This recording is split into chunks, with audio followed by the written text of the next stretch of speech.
For those of you who haven't been welcomed already, welcome to the conference. And also welcome all the people who are coming in viewing remotely. Just before we, I should say I'm Paul Collier, Director of CSAE, and I've just got a couple of announcements before we get down to the morning's business. So one is this conference now attracts so many young people interested in applied economics of Africa that, that the IMF is now targeting it as a recruitment venue. So, so Paolo Drummond, who's here from the IMF, will be holding, as soon as this is finished at 10:30, he'll be meeting anybody who might be interested in a career at the IMF in the Quad Seminar Room. So that's 10:30, the Quad Seminar Room, a career in the IMF with Paolo. So, and there are also lots of people from the World Bank here. And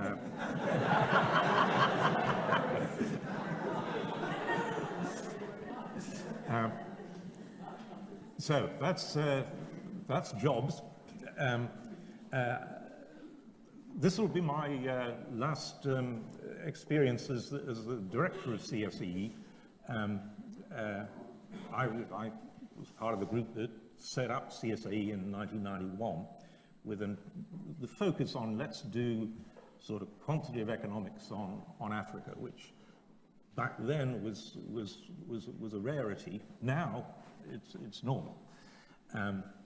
But I don't want to become president for life, and so the last few years I've been very anxious to build a replacement, which was hard because my own chair was a personal chair.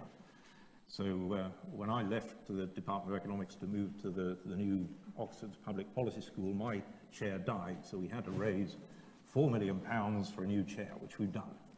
And I'm very pleased to say that that process of recruitment for that chair linked to the directorship has now been completed. So an offer is out. I'm allowed to say the offer is out to Stefan Durkon, and we're in the very final stages of finalizing the acceptance. So I'm allowed to announce that. It's not sort of legally signed, but the arrow of direction is there. So that's CSAE's future.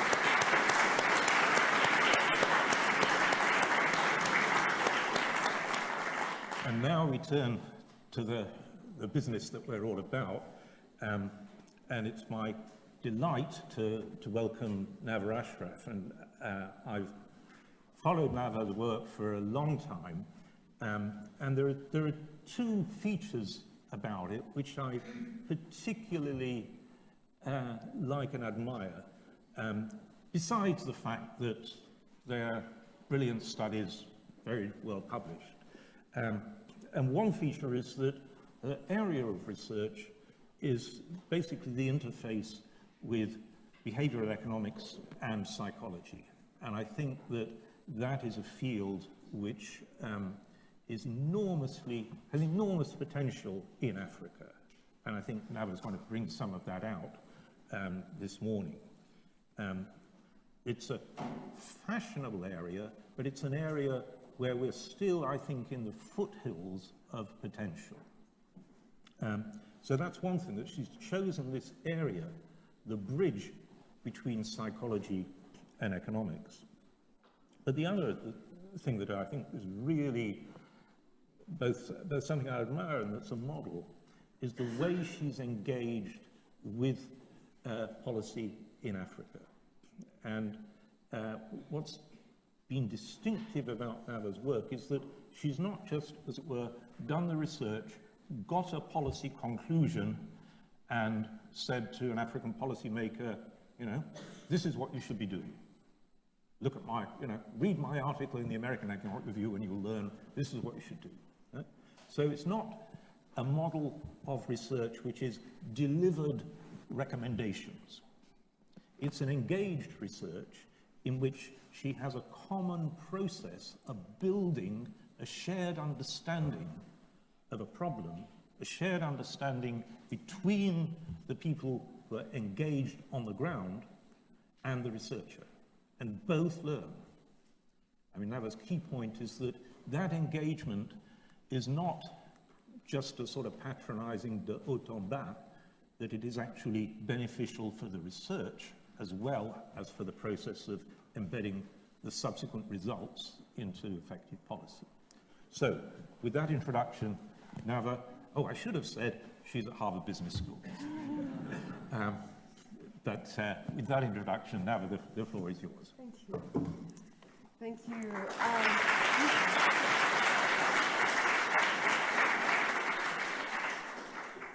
I'm deeply grateful for that incredibly gracious and generous introduction. I'm very honored to be with all of you today.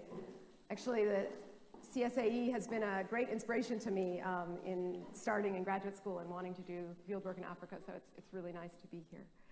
I'm going to actually talk today about household experiments that we've done in Zambia with a number of co-authors. You'll see them.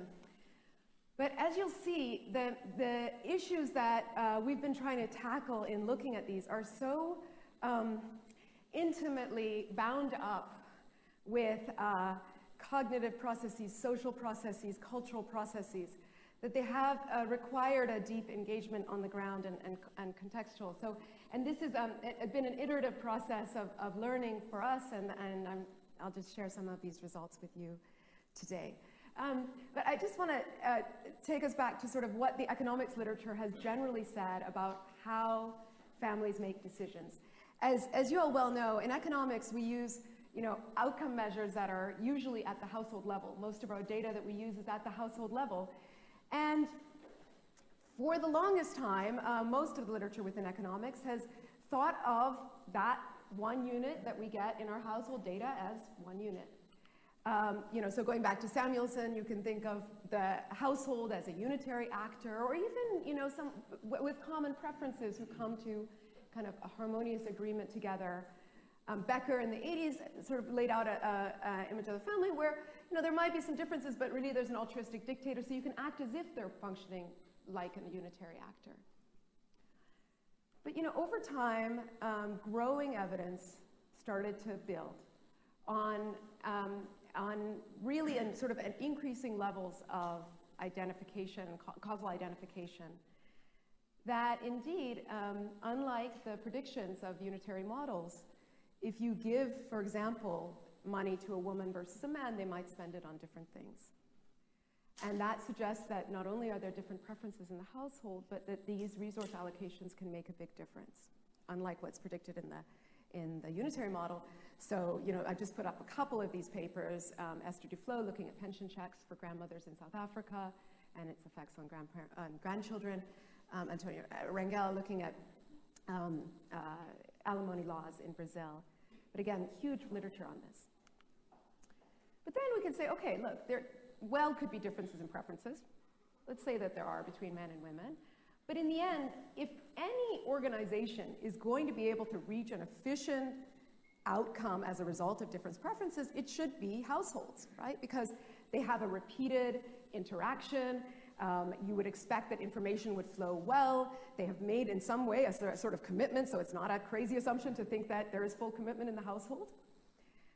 And a lot of the models assume that there is cooperative decision-making in the household, which then leads to an efficient conclusion, or collective decision-making, which assumes efficiency.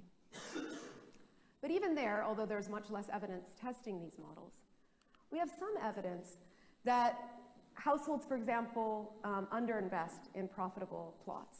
Many of you know this paper by Chris Udry. Or that if you provide men versus women the opportunity to give up some money in order to have money put in their own special accounts, they'll do that, contrary to what you might predict in an efficient household. So this somewhat growing evidence suggests that maybe we don't quite understand the processes that are happening in the household as perfectly as we could. And that there's a real desire to get inside of the household and understand what are really the driving factors. In particular, because we can't design effective policy. We can't infuse resources that ultimately rely on households to make decisions and on our predictions about what households will decide without deeply understanding how the household is making decisions. Now, as I mentioned, this is a really tough area of getting inside of this black box of the household. And today I'll talk more in depth about one experiment and then a couple other sort of follow-on experiments that have arisen through this. And in particular, we're going to be looking at places where there are differences in preferences in the household over, for example, number of children, so demand for children.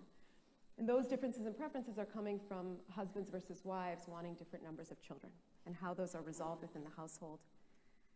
And then also, just at the very end, I'll mention what I think is a wonderful area of frontier research, which is the household decision-making over parents and children, between parents and children, and how they're making their decisions, in particular about investment in education, which is, of course, a long-term investment, intergenerational issues there. And we'll talk about that at the end, and I'm going to be looking at parents and daughters in particular. But I think the important thing is not necessarily that there are differences in preferences. We'll talk a little bit about why those might arise, et cetera, but rather that those differences in preferences can interact with existing or new technologies and existing or new institutions to create these household outcomes that we then see in health and education. So I'll start with a paper that came out this July that was motivated by the fact that one might say one of the greatest 20th century technological innovations was modern contraception. And yet you see high levels of what is considered unmet need, in particular in Africa. So 25% are considered that they would like to actually be able to prevent pregnancy, but they're not able to. And this exists even in places where access to contraception is quite widespread. In Zambia, for example, 41% of births are unwanted at the time of conception. There's different ways of measuring this. This is from the DHS. But that's a pretty high number. The question is, who is it unwanted by? What do we mean by unwanted births? And the household is, of course, made up of two individuals or more. But in this case, let's look at two individuals who may have very different preferences for what they want in terms of births. And indeed, when you look across Africa, this is a paper by Westhoff that looks at DHS data across many countries in Africa, you find that the gap in desired fertility is significant and almost always in the direction that men want more children than their wives do. Zambia, as you'll see, is actually on the relatively small side of this gap. But as I'll show you in the experiment that we did, just even that small gap in fertility preferences, or let's call it demand for children, makes a very big difference in terms of the decision-making of the household and the impact of new technologies. So, take a context where you've got high rates of fertility. In Lusaka, this is a rate of 4.6, which is this is one of the fastest growing cities in Africa, just reclassified as a middle-income country, but 4.6 is the fertility rate, and high unwanted rates by women of births. You've got these differences that I just showed you, and over the last 20 years, there's been a gradual introduction of hormonal methods, which are at increasing rates of innovation, easier and easier to conceal from the husband. And so the way that these work is, you've got contraceptive pills, which many women so this actually arose out of focus groups on a different project looking at pricing of health products, where I just asked women about how they're making decisions about what they're spending money on. And then they just started to tell me about how they or people they knew would hide their contraceptive pills in the maize meal. And so I wondered, why are they hiding the contraceptive pills? And so we had a discussion about that, and that led to this paper. But the interesting thing is that increasingly, so the pills in the maize meal are one way, which sort of everyone knows about. But an incredibly popular form of contraception, of hormonal contraception, has emerged and been spread across many countries. And that's injectable contraception, which is a 3-month contraception, which is very concealable, actually. It's very hard to monitor or to see. And there's a very high demand of it. And so what this paper attempts to do, this paper is joint with my co-author on a lot of this work, Erica Field, who's at Duke, and Jean Lee. It attempts to understand what occurs in these types of technologies when this technology that is more concealable interacts with these different preferences in the household. It essentially increases the scope for moral hazard within the household. And what are the implications for fertility when that arises? So, as I was mentioning, both injectables and pills have been in Zambia for a long time, and they're available in public health clinics, but they're often stocked out, and it takes 3 or 4 hours to see someone at this time when we were doing it around 2008. People know about these, so this is in a context where there's a lot of, I'll show you exactly what type of asymmetric information we are assuming. But, from the 2007 DHS, 72% of men know about injectables, despite the fact that only 19% of women actually use them. So there is a spread of information about this technology. And I was mentioning that there's this anecdotal evidence that women hide contraceptive use, and we have this from the baseline too. But there's an enormous amount of anthropology and sociology literature about this. There's sort of this suspicion over hidden contraception. There's a wonderful paper called Hide and Seek that basically women are hiding the contraceptive use and men are searching for whether they're hiding it or not. And so in this context, we try to sort of model this context and think, what are the implications when you've got this level of suspicion that is arising because of a technology that is allowing concealability? Again, you would think that I'll talk about the implications under different models of what you might expect. But this is sort of not consistent with what we might have thought from these original models. So we have a very basic conceptual framework in the paper. It, assumes that husband wants more kids than his wife, and it could also be that he wants more kids now and she wants to wait. So they have preferences in spacing. Concealable contraceptives are available to women at a fluctuating price. And this is because there's often stockouts. In fact, there's a lot of times where injectables are not available. It's easier for her to actually monitor the price and to learn the price and to know whether it's available. It's harder for him to monitor.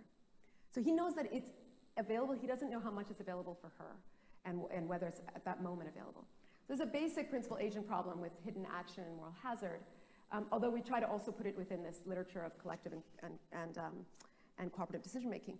And spousal consent laws, which are actually illegal in most countries but are informally enforced, in a way, as you can imagine, in this case, they're actually shutting down the moral hazard problem by allowing the husband to know what is the contraceptive use in the household, but you would expect it to lead to less contraceptive use and more children.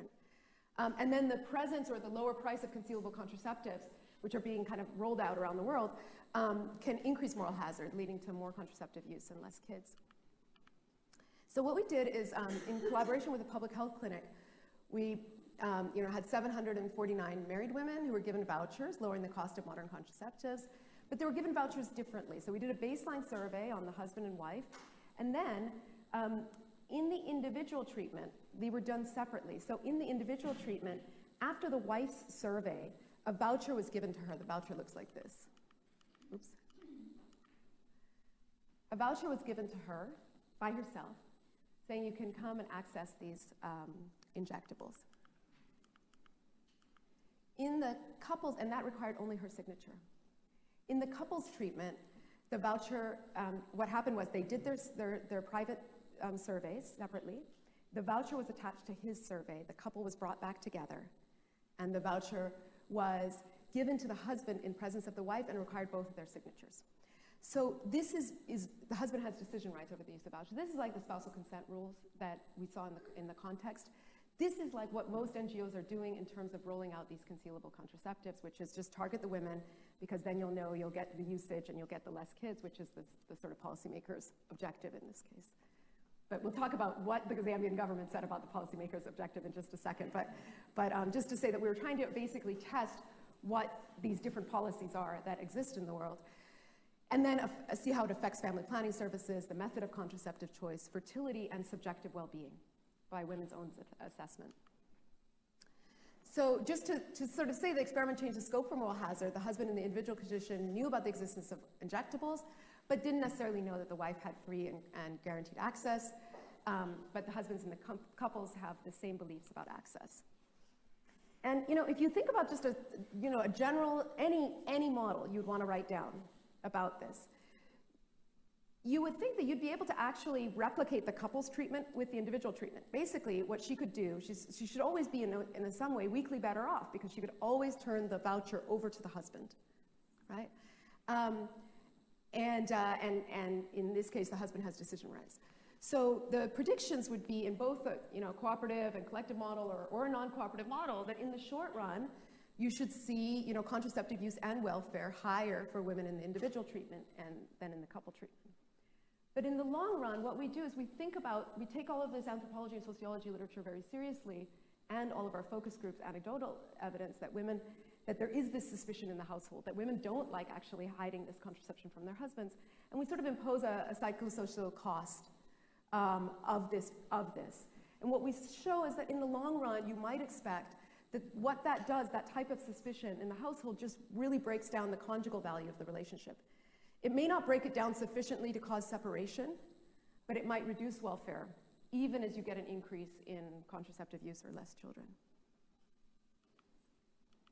So I've talked about how we did this and the voucher. And we look at whether who used the voucher, and we had a dedicated nurse for the study, contraceptive choice, and 2 years after the baseline, we look at we have detailed reproductive histories and a lot of psychological and social measures. So we also look, in particular, we want to think about who are the people that would be on the margin of influence of this experiment. We think particularly of those couples where there is a difference in preference and the wife does not want to get pregnant in the near future. And what we find is that when women are assigned to the couples treatment, that is, their husbands have decision rights over whether they go for family planning, they are 10 percentage points less likely to take up the voucher. And this is entirely driven by the responders, as I mentioned, those women who don't want to get pregnant and their husband wants more children than they do. And as you can see, it's not driven by couples where they have the similar preferences, for example. And then we look at injectable use, and you can see it went down in the couples where the husband had decision rights. So this is the use of the more concealable contraceptive, and that's what you would expect. And again, this is driven by those couples where there's differences in preferences. So, 19% less likely to use the voucher if they were in the couples treatment. And we have a lot of qualitative information about what exactly did you do. We did a very structured qualitative interview, and then we had it coded with a sociologist colleague of ours. And what we find is that women who we hid from their disapproving husbands, these are women who explicitly said to us, when you gave me the voucher, I hid it in my purse or somewhere else, explains 60 to 85%, depending on how you code it, of the estimated treatment effect that I just showed you. And again, this is among the responder sample, as the theory would predict. So now we look at the effects on fertility. And what we find is that redeeming the voucher reduced the likelihood of giving birth by 27%. So it's a significant effect on fertility from the ability to give women the voucher alone. Okay, and that's the fertility results. But that's not the whole story, right? We want to see about everything that has to do with the welfare of the individual in the home. We don't find any effects on separation, domestic violence, or using condoms. But where we do find very strong and negative results are on satisfaction, health, and happiness, particularly health and happiness. So what we find, consistent with some of these focus groups, is that women who were in the individual treatment, although they took up the voucher, had less kids, consistent with what they stated their preferences were. And they had the option of turning over the voucher in that moment. They report 2 years after being less happy.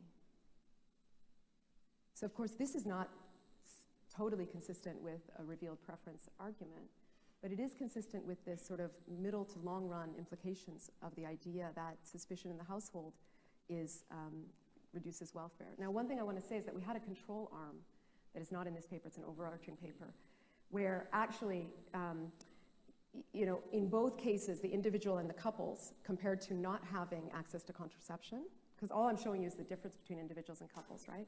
Compared to not having access to contraception, both individual and couples arms report being happier and healthier. So they report being better off than the status quo. But all we were trying here was to see, does it matter the way you deliver this access to this new technology, or this technology that is there but is being expanded?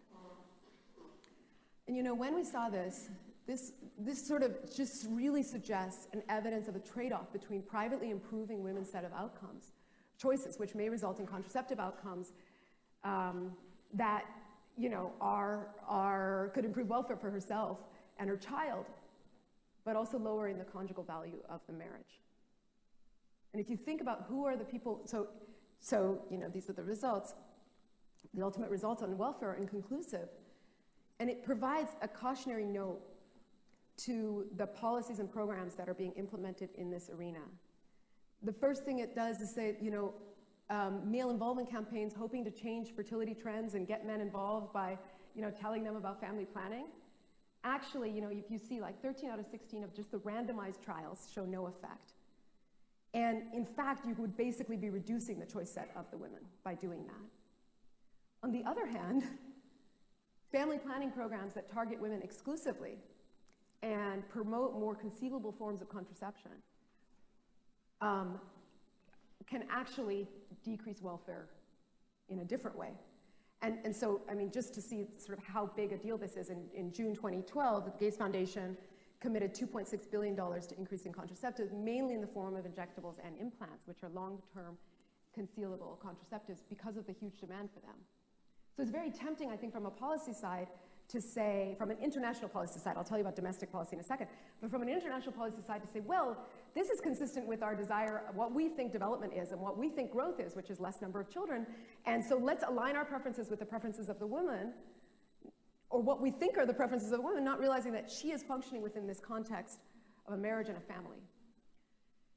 And I'm so grateful, actually, to the government of Zambia, because we were working very closely with the Ministry of Health throughout this. And when we showed them the first results, what they said to us was, we see this, and it is a cautionary tale, because we were having a national policy that was going to roll out and just tell men what to, about the family planning clinics.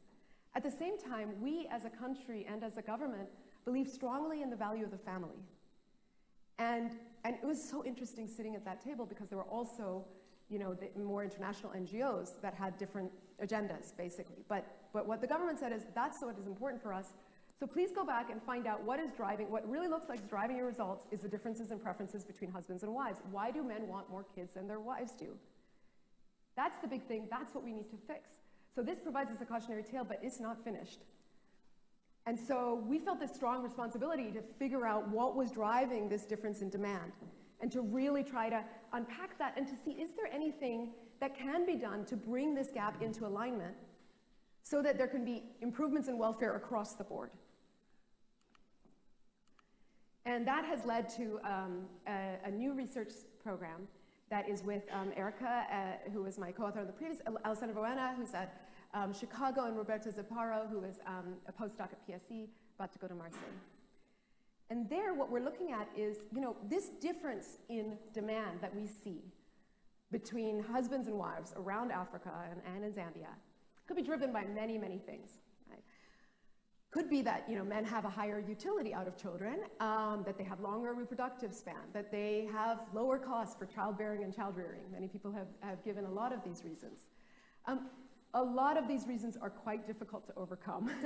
So what we focused on in this study, which is I just came back from Zambia, we're just in the beginning stages of this, is to focus on reasons that we can cleanly identify and measure and change, actually, that might be levers that may not be the major driver of differences in demand, but if we can change them, could actually make an impact.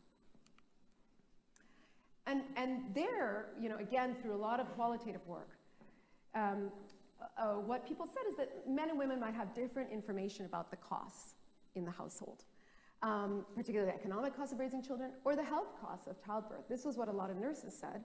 that, maternal mortality and morbidity. And I mean, importantly, all the policy programs focused on this focus on women exclusively. So the idea is, can precise, accurate information provided to individuals that are in charge of the decision making, which we learned often can be the husband, align the gap. Now, there's an open question, deep, interesting behavioral question about why information doesn't spread very well in the household. Because you would expect that information about risk should have spread exactly, correctly, and why you might have wrong beliefs between the husband and wife that would be sustained over time. And I'll talk about that briefly if we get a chance. We did a lot of pilots, and what we found was that there was much greater alignment on monetary costs. In fact, they pretty much knew, both of them, how much it cost to raise kids together, but much more difficulty in conveying actual maternal mortality rates. So women report that husbands can't really understand what's going on. We can explain to our husbands what's going on with complications and that we're scared, but they won't understand because they don't experience the same thing. If I die in the labor ward, my husband can't die with me. And in addition to this, there's also a widespread belief that maternal mortality is caused by promiscuity during during pregnancy. And the reason that we discovered this is because in our first pilot, we said, okay, we gave the statistics, 1 in 27 women in Zambia die in childbirth. And everybody put up their hand and said, well, that's because they're promiscuous during pregnancy. And in fact, it's so widespread that the local language word for obstructed labor is promiscuous during pregnancy. And so it's very difficult to say, okay, well then, here's another model.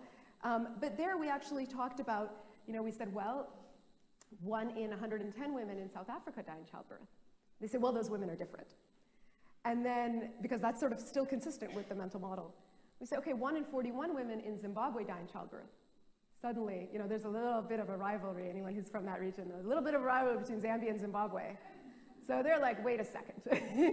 We think those women are more promiscuous, and yet they're dying at a lower rate. Maybe other factors. And so what we say is, factors such as good health care and accessing good health care also make a very big difference in this. And so it's just to say that there's some stickiness in updating that can occur, and why information may not spread as easily. And we'll talk about this too. So just a very early pilots, super small samples that we did, just showing men about maternal mortality and family planning, instead of just family planning information alone, made a very big difference. Super small sample size. I'm going to click through it really small so I can decide. But just the idea that, so what we want to do is just see whether information about maternal mortality risk given to men directly can have a difference in their demand for family planning. So we've done 730 completed households, separately again between husbands and wives, looking at fertility preferences, attitudes towards family planning, and knowledge about maternal health. I'll show you some of these results. We're going to be doing an information intervention on maternal mortality and family planning versus family planning alone. We have a number of arms where we randomize, the couple comes together and we randomize them into different information treatments so that we can also look at the spread of communication information in the household. Then while they're after this intervention, we're going to be measuring the husbands. From the husband's side, we're going to be measuring his willingness to pay for a voucher to take up family planning. And from the wife's side, her willingness to pay for her husband to receive this intervention and this information himself. In the latter one, what we're trying to understand is, in models of strategic communication and what you might call cheap talk, differences in preferences within the pair that are having that communication can cause you to dismiss the results. So this is very similar to what husbands would say, well, she's just exaggerating the risk. I know she wants less kids, so she's not really saying what the risk really is. And she says, I tried to tell him, but he doesn't believe me. And so what we're trying to see is her willingness to pay for him to receive that information from someone else, and whether his demand for family planning changes as a result of receiving this information. And then we're going to measure, 2 months later, behavioral and other outcomes at the household level. Just to show you some very early results, there's a difference in preferences in this sample as well, despite the fact that it's a number of years later. And 36% of couples, similar to actually our previous study, husband want more kids than wives. And then, on the risk factors, similarly, the husband is much less likely to get it right about risk for a woman in childbirth and complications than a wife is. We have a number of questions on this domain. But very interestingly is the correlation between these. So the bigger the conflict in preferences is, the lower the probability about communicating about maternal risk, similar to what you might predict from the strategic communication model. And so the probability that the wife tries to communicate decreases as the husband desires more children, as does the probability that he reacts badly to communication increases. And, again, similar to motivated beliefs models or, in addition to strategic communication models, he estimates, even when hearing, knowing some of these risks, he estimates a lower recovery risk when he wants more kids, and estimates that it's a lower age of complications when he wants more children. So this just shows you how difficult communication in the household is. You imagine the household that, again, like we said, has pretty much all the features that you would want, repeated interaction, some level of commitment, etc. And yet actually conveying information that is very critical to household outcomes is difficult. Now, it turns out that if she actually has the complications herself, she's experienced them, he's seen them in some way personally, they're more likely to have communicated about this. So it's just a teaser, basically, of trying to get to this next level where we say, okay, everything we've come up with in these terms of policies is really second best, and it's important to figure out exactly how it's second best. How the new technologies we're introducing interact with the different underlying differences in preferences or demand in the household. But also trying to get to this next point where we say, how do we make outcomes and decisions efficient in some way? Or how do we make them able to align? And this is sort of a first take at the role that effective information can play in this. The final thing I just want to say is that I think a lot of the literature on intra-household decision-making, which I think, development economics has been fantastic at really pushing forward that literature, possibly because people understand how important it is in developing countries to really understand the household. But most of it is focused on husbands and wives. And yet, actually, kids are sort of passive agents in this home. At least, they're just sort of goods, public goods, for example. But I think some of the most interesting new work is looking at parents and children in the same type of way that we were looking at husbands and wives. So actually, Abhijit Banerjee in 2004 has a really nice paper that analyzes family decisions as determined by, different preferences in combination with credit constraints.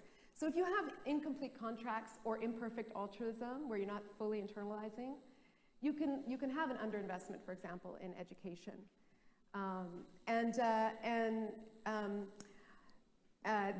Leo Bernstein and Luke Kaufman have an experimental study in Brazil, where you find that parents prefer the conditional cash transfers because it gives them a way to monitor their children staying in school. Now, in their study, you have these kids in Brazil who do not want to go to school and their parents who want them to go to school. In a lot of what I've seen over the last 10 years in Zambia, the kids really want to go to school, especially the girls. But the problem is really convincing their parents to invest in their tuition fees, to give them study time, because they're often doing many more chores than their siblings are. And in Zambia, you have this rate where at grade 7, where tuition fees start, there's a huge drop in both boys and girls. But the drop is 3 times as large for girls. And there are a number of reasons for this. But what we've looked at is, what if we think about the children as the principal and the parents as the agent that they're trying to get to say, look, if you invest in my education, I promise I will remit money to you. I promise our family name will be good. And how do they incentivize? So we have a project looking at teaching young girls across, this is with the Ministry of Education in Zambia, with all grade 8 girls in Lusaka, teaching negotiation skills, which is not bargaining, because they have no bargaining power. They're quite powerless in this case, right? But they're negotiating with their parents to see what the overall pie is, in terms of what they all can gain from investment in education. And we're finding early results that the communication skills can be very powerful for girls to convince their parents to invest in their education. And then we have another paper that is not so that's with actually Corinne Lowe, who's at Wharton, and Kathleen McGann, who's at HBS. We have another paper that is not actually experimental. It's using existing data again, this came out of the qualitative work in Zambia, but we found this is an institution around the world, that suggests how the cultural institution of bride price, which, as many of you know, is money that is given to the parents of the girl at the time of marriage. And in most countries in Africa, increases with her education. So I'd met a number of bride price negotiators who said, you know, they know exactly the prices, and the families do, for different levels of education. And this encourages fathers to want girl children and to want to educate them for this additional return, essentially, that they get at the moment that they finish their investment. Now, there's plenty of other reasons not to think that bride price is a good institution, but at least this one, which helps to, in some way, this cultural institution, which helps in some way to overcome this intergenerational challenge in investment. It's an interesting thing, and again shows how institutions can interact with underlying differences and preferences in the household to create the outcomes that we see. And so that's just the final conclusion here, is that you know, these differences and preferences interact with asymmetric information about strategic opportunities to create potentially suboptimal outcomes, which suggests, again, when we're designing policy, we need to be thinking very clearly, how is this new policy, this new program, this new technology going to change asymmetry of information in the household? And how will it interact with the underlying differences and preferences? And the differences in demand within the household could be a function of the differences in preferences, but it could also be a function of differences in information, risk, and the belief about returns. And perhaps a lot of our focus could be on how to adequately, accurately, and effectively convey that information properly through the household. And sort of in terms of the promising areas for future research, I think it's really in that area, not just sort of documenting differences in preferences or even trying to disprove whether households are efficient or not, but rather really uncovering these potentially powerful levers that can create more impactful health and education outcomes.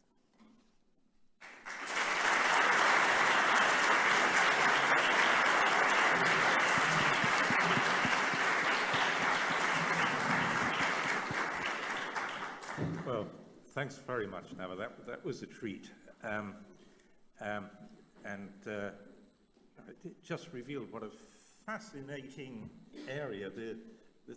Once you abandon the sort of simple, unitary, fully informed, rational household, what a wonderful labyrinth opens up. And you're teasing results that there's this trade-off potentially between policy interventions that work for the international donors' ostensible objective, but actually don't work for the society. And that getting beyond that requires you to really unravel a lot of understanding about biases in information and so on. I think that's really marvelous. Let's open it up to questions. We've got about 15 minutes. Who'd like to start us off? We've got a couple of microphones, so let's take the two proximate ones. Yes, sir, you start. Thank you. I just want to know whether the family setup, the household setup, in these samples, whether is it husband, wife households or households with many wives, whether it's polygyny or just the regular household, and then the terms of the education status of those households, especially in the 2014 study where you found the health and happiness being a problem as a result of the intervention where women made the choice of the contraception. Mm-hmm. You get my question? Sure, yeah. Let's just take two or three and then, yeah. Thank you.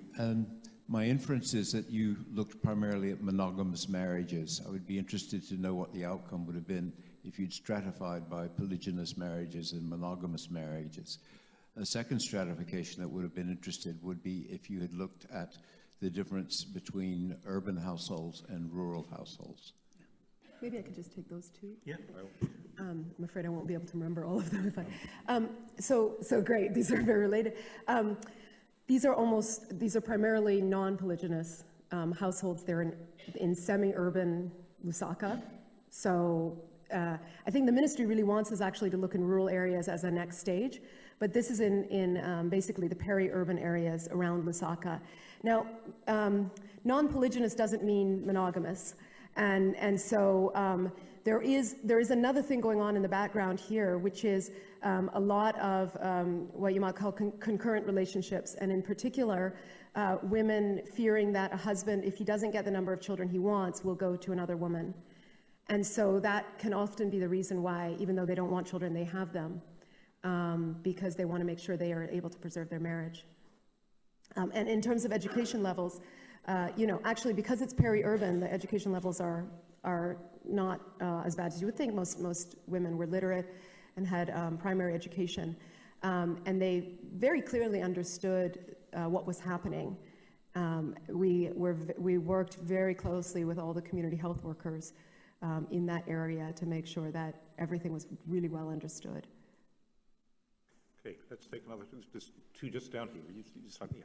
Yeah, coming back to the contraception and the individual and couples treatment, I wonder what happens when you endogenize the quality of the match, particularly in light of the fact that probably a substantial fraction of these marriages are still arranged. Hopefully that fraction is decreasing. And I'm thinking after 2 years, the happiness decreases. Well, maybe that's because that's what you've done, is you've made the quality of the match more salient. And the effect is actually 2 years is actually too short, because if you come back after 5 years, there is a chance they might have gone through a separation, which might have led to a better match. So it might not actually be a bad thing if you look at heterogeneity and the quality of matches, and hopefully a cultural trend towards less arranged marriages. Is that, have you been? Could we pass this microphone back? Yeah. Along with the education thing, I was wondering, because these are from urban area, right? Who really works outside, like formal work? Because in the urban area, when you talk about differences in information about the opportunity cost, it matters down to who works, because if it is the woman, she's the one who more worried about the opportunity cost of raising the children. But if it is entirely the husband who really works, okay, yeah, the husband knows outside the opportunity cost of maybe having a paternal thing. So did you try to see these differences? Because these are from urban area. I would imagine that fairly the woman also works. Yeah, almost all the couples, the women and the men, work both of them. So we don't have variation very much on that. But I think for sure she also internalizes the opportunity cost of working. While we're bringing that question, super interesting question. I think definitely this is one implication, is that they understand better what a good match is, and then be able to make another match. It raises another question, which is, why is there not good communication about matches? Most of these are not arranged marriages. But again, it's what are the barriers to communicating about your underlying true preferences, which have to do with the other person's preferences and whether you want to try to be somebody different in that marriage, for example. No, mainly because it's sort of a continuum, right? So it's like, oh, did the parents introduce, or was it So it's actually pretty hard. In no cases was it like you have to get married to this person. Let's stop there and then, yeah. Okay, hi. Thank you very much. I think it's a very interesting work, given that most of this area, especially in Africa, is so culturally and socially rooted. You've been able to unearth some very interesting result. Well done.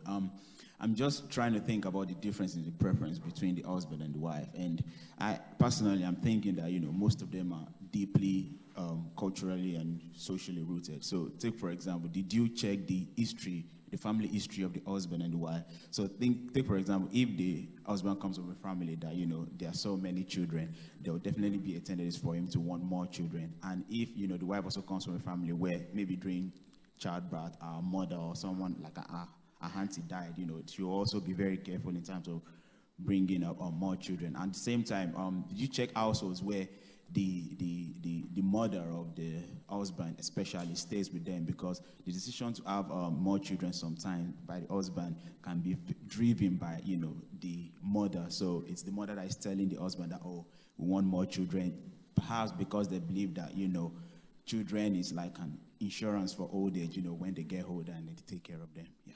Thank you. And there's somebody just a couple of rows in front.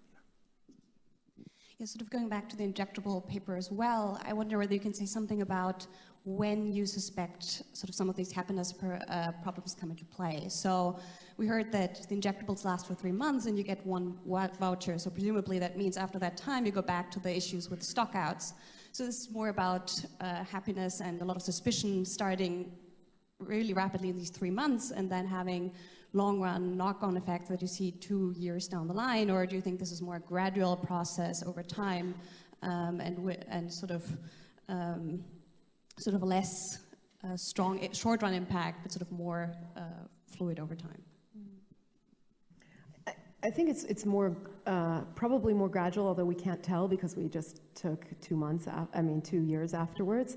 But actually, I mean, they did have access over this time period after the 3 months a little bit. But one thing I want to, so I don't actually, I think it is more of a gradual pointing towards longer term challenges in this and an arising from what the women said of just that feeling of, because the thing is that even if your husband doesn't want to also get pregnant immediately, if he wants more kids, he may have an incentive to want to have the window of spacing be shorter.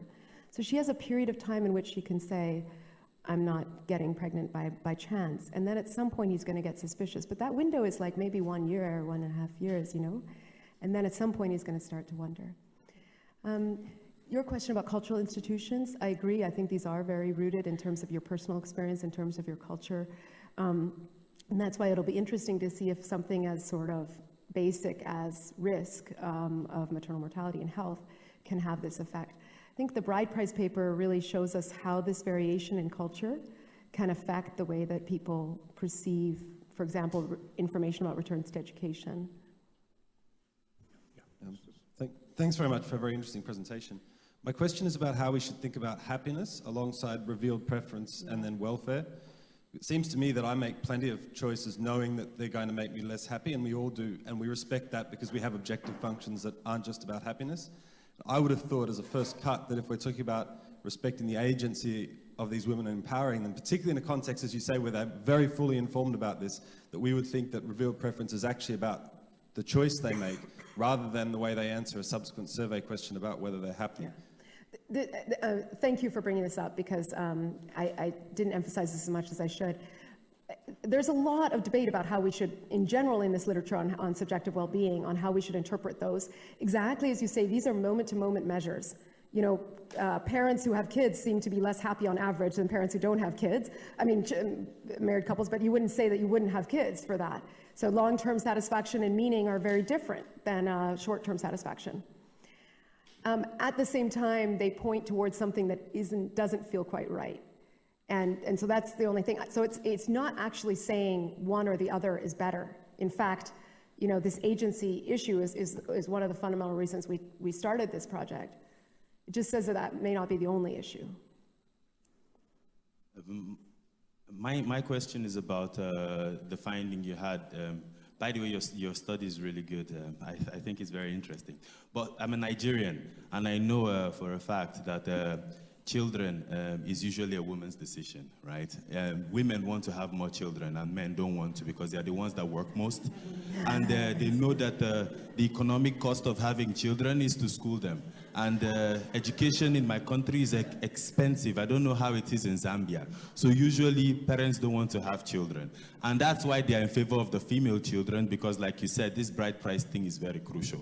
You know, I sell the lady off after a few years and then I get loads of money. If she's more educated, I sell her off for more money, especially if she's educated abroad. But then, regarding the issue of promiscuity and the notion of the women being unhappy, relatively unhappier later on, I was thinking that might be a reflection of a promiscuity index because usually, also where I come from, the men usually after marriage want to get the women pregnant in quick succession, very fast, so that it keeps the woman, you know, kind of makes you feel like she's yours.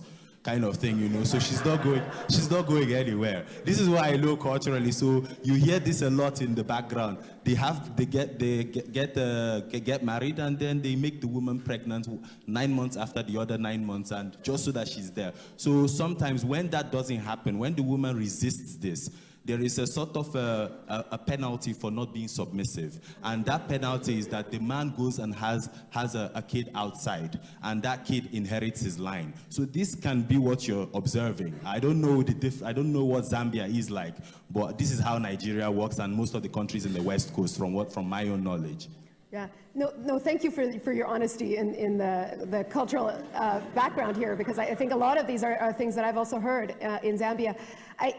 One thing on the happiness results, these aren't actually driven by couples where the husband, because we know actually we asked him privately about his other children, and we were very careful about confidentiality.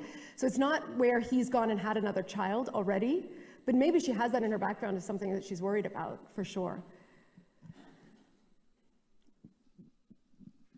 Thank you, Nava. I'm Joseph from Zipa in Lusaka.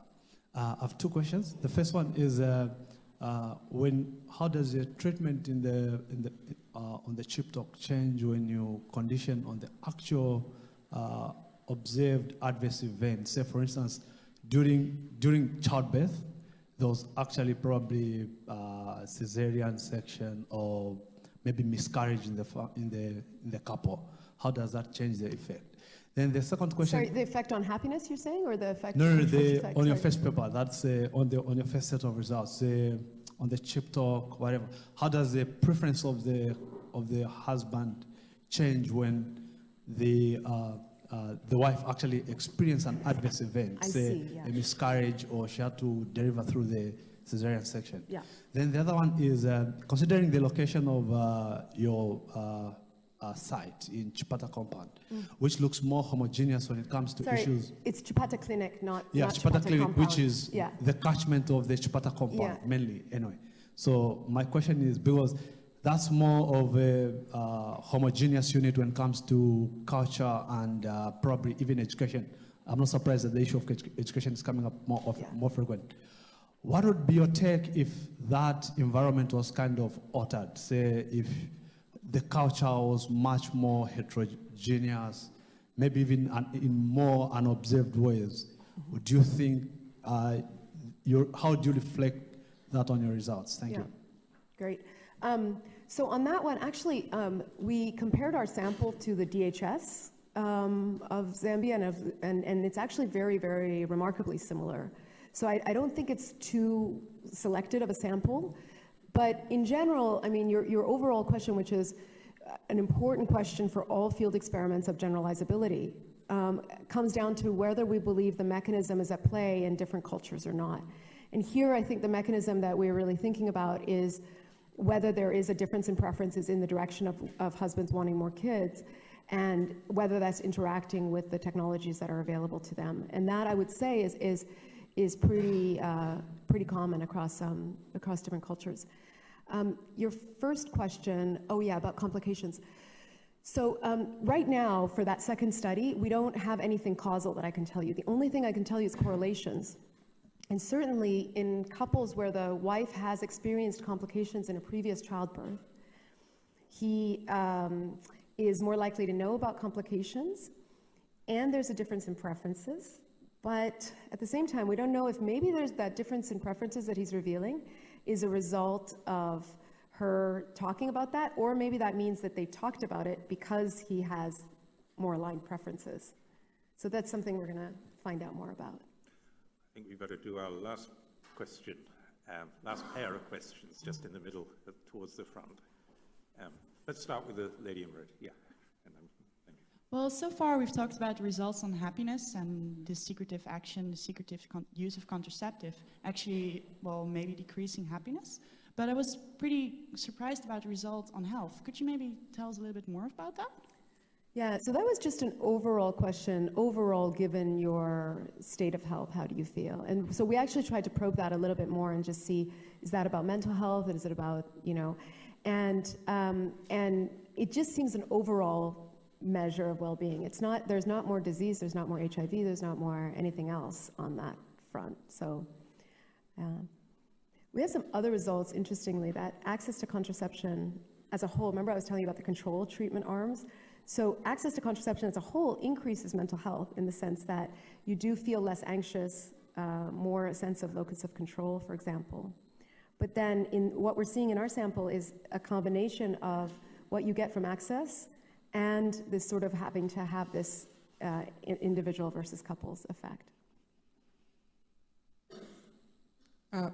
Very interesting presentation. I found it interesting on the results on happiness and unhappiness that come from divergences in preferences. But I was wondering whether that is just a short-term implication of the decision.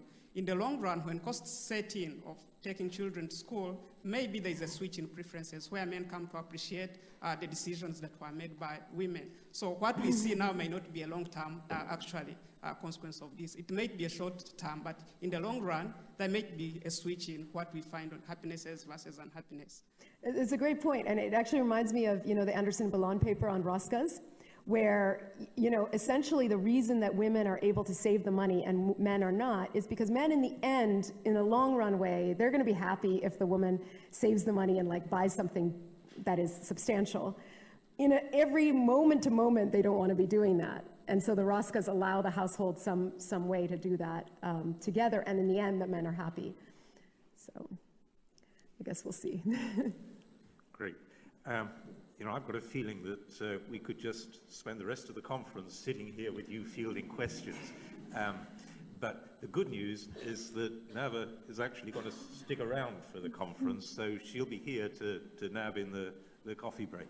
I've got one suggestion. It's always fun. What's starting to happen now is that research on Africa is so pioneering that it then moves on to field work in the OECD. So I've got a suggestion. Why not try some field work in France? Because France has just opened a website.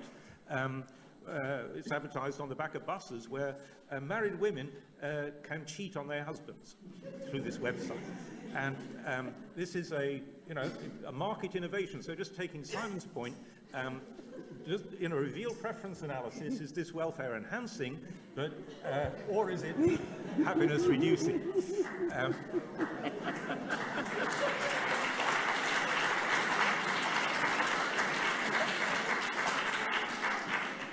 So finally, it's now coffee time, but it's also your chance to nab a job with the IMF. So don't forget,